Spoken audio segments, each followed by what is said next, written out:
Welcome to Pylos, traveler. This area, along with the nearby island of Sphacteria, were important battlegrounds during the Peloponnesian War. My name is Herodotus, and I am a traveler from Hyrcanassus. I retrace the cause of various events, such as wars and great calamities. I describe what I see and record what I'm told, all with the aim of providing a better understanding of why these things occur. Look for me to introduce you to many sites. I always find it a shame that such lovely-looking places were exposed to so much violence. It's difficult to take pleasure in relaxing on the sand, knowing how stained it is with blood.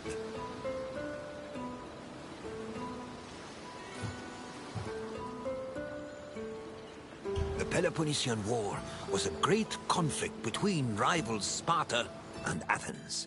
It lasted many years and cost a great number of lives on both sides. The battles of Pylos and Sphacteria occurred almost one after the other, and culminated with one of the most surprising outcomes in the entire war. But I will not spoil it for you. You'll have to experience it on your own. I'll wait for you at the end of the tour.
Since 431 BCE, the Peloponnesian War had been raging between Athens, Sparta, and their allies, with neither side gaining much ground. But in 425 BCE, an Athenian general named Demosthenes changed that.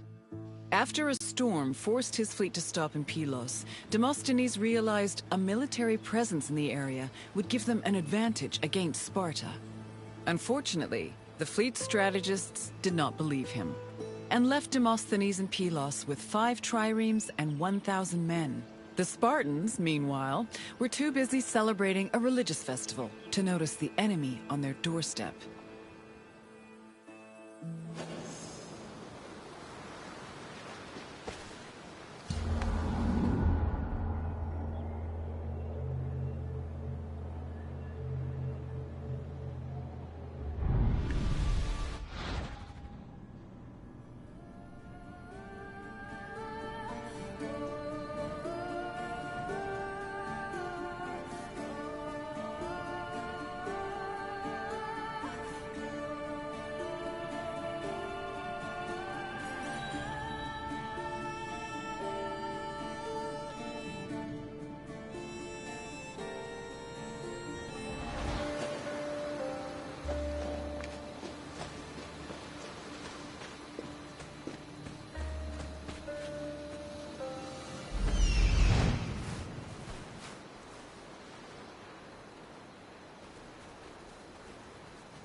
Once Sparta discovered the Athenian presence on Pylos, the Spartan king Agis mustered his troops and fleet. Sparta then descended on Demosthenes' outpost, attacking from both the sea and the mainland. The Athenian general had to mount a hasty defense. He pulled his boats back to the foot of the ramparts and fixed them in place with stakes, providing extra cover. Then, going against all the established rules of battle, he descended with his hoplites to fight on the rocky shore, where he believed the Spartans would disembark. His gamble paid off, and the Spartans did indeed attempt to land at this location, though Demosthenes' forces made them hesitate. One of the Spartan leaders, Pxe, decided to make the first move by ramming the rocks with his boat, exclaiming, "It's only a few planks." He paid for his actions when his shield slipped into the sea after descending from his boat, leaving him open to many blows. The battle raged on into the night and continued to the next day, remaining locked in a stalemate. However, on the evening of the second day, Athenian reinforcements arrived.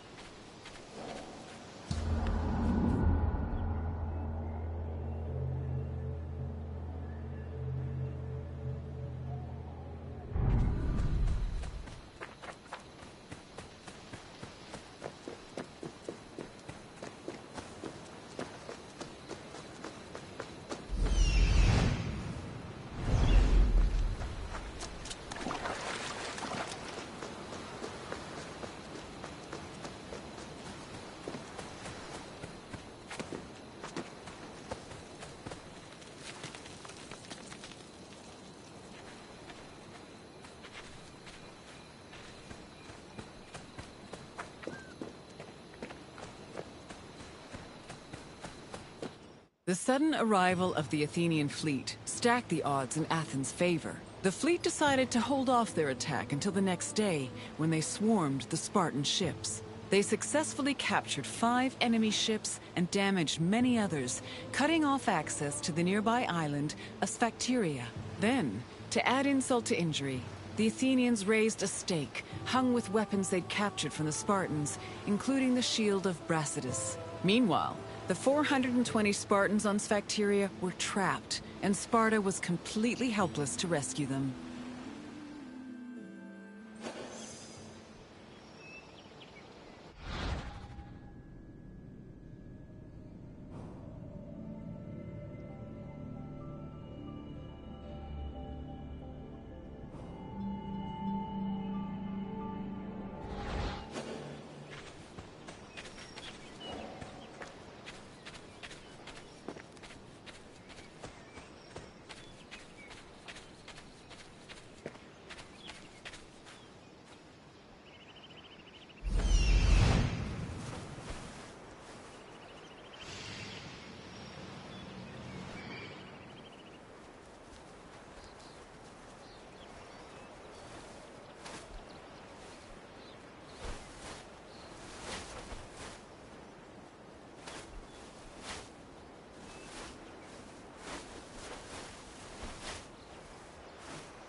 With 420 of their men trapped on Sphacteria, Sparta needed to reevaluate their position. The Spartans on the island were essentially the Athenians' hostages, and Sparta could not move to rescue or resupply them without putting their lives in danger. In an effort to save the trapped soldiers, the Spartan leadership negotiated an immediate truce with the Athenian strategists. Sparta agreed to hold back its fleet and halt their attacks on Pylos. And in return, the Athenians permitted them to send supplies to their men.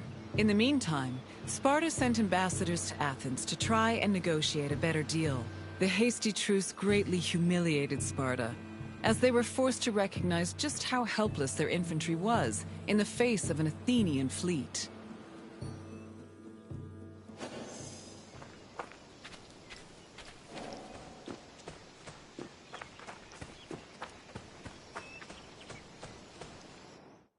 To bargain for the safety of their men, Sparta sent ambassadors to Athens to propose a cessation of hostilities. The ambassadors tried to emphasize that their situation was not a result of strategic incompetence or lack of strength, but rather plain bad luck. According to them, the Spartans on Sphacteria did not deserve to suffer further, because they were trapped through no fault of their own. These statements provoked the ire of Cleon, a popular Athenian politician known for his populist speeches.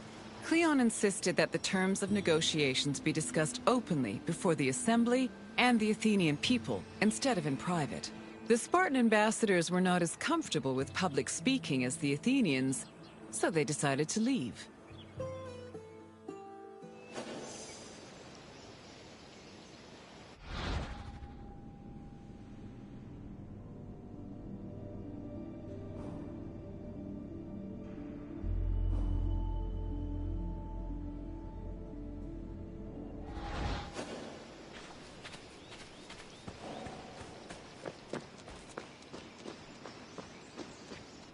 Following the failed attempts of the Spartan ambassadors, hostilities resumed. Back in Athens, Cleon took matters into his own hands. After being elected general, or strategos, he left to join the ongoing battle, accompanied by javelin-armed infantry and archers. With renewed strength and numbers, the Athenians landed on Sphacteria and engaged their enemy. The battle was hard fought, but they eventually managed to surround the remaining Spartans. It was then that Cleon invited the Spartans to surrender, as he hoped to return to Athens with prisoners. The Spartans were exhausted after spending 72 days on the island, so they accepted Cleon's offer and laid down their arms. A Spartan capitulation had previously been unheard of, and the news of their surrender echoed throughout Greece like thunder.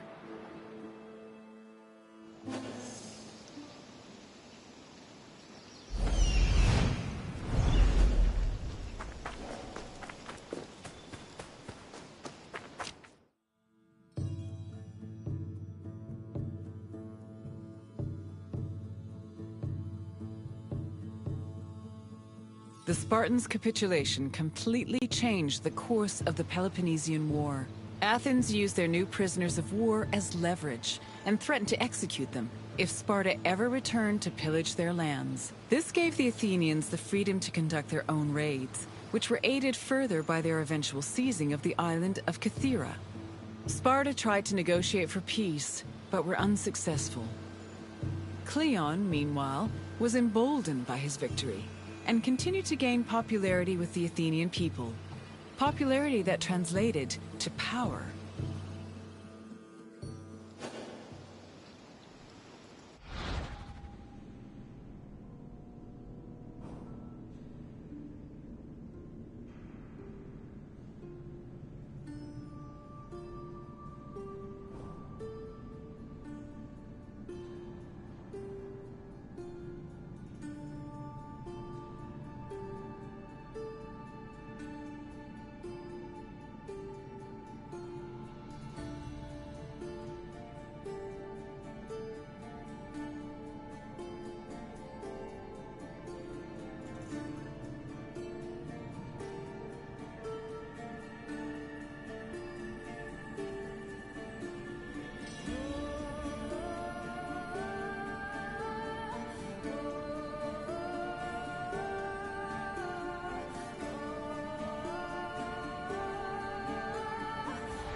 I hope you enjoyed learning about the battles of Pylos and Sphacteria.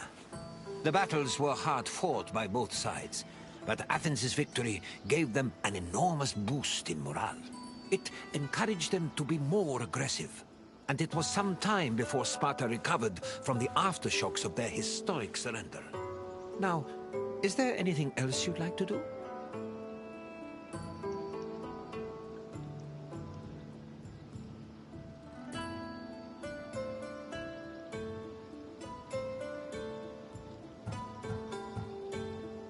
Then I will say farewell. Though I hope our paths will cross again someday.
I hope you enjoyed learning about the battles of Pylos and Sphacteria.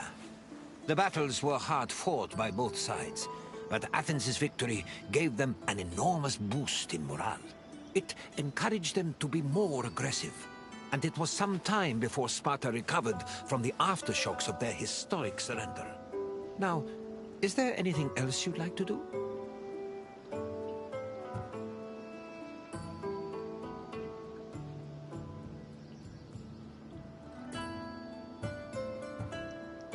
I admire your desire for more knowledge.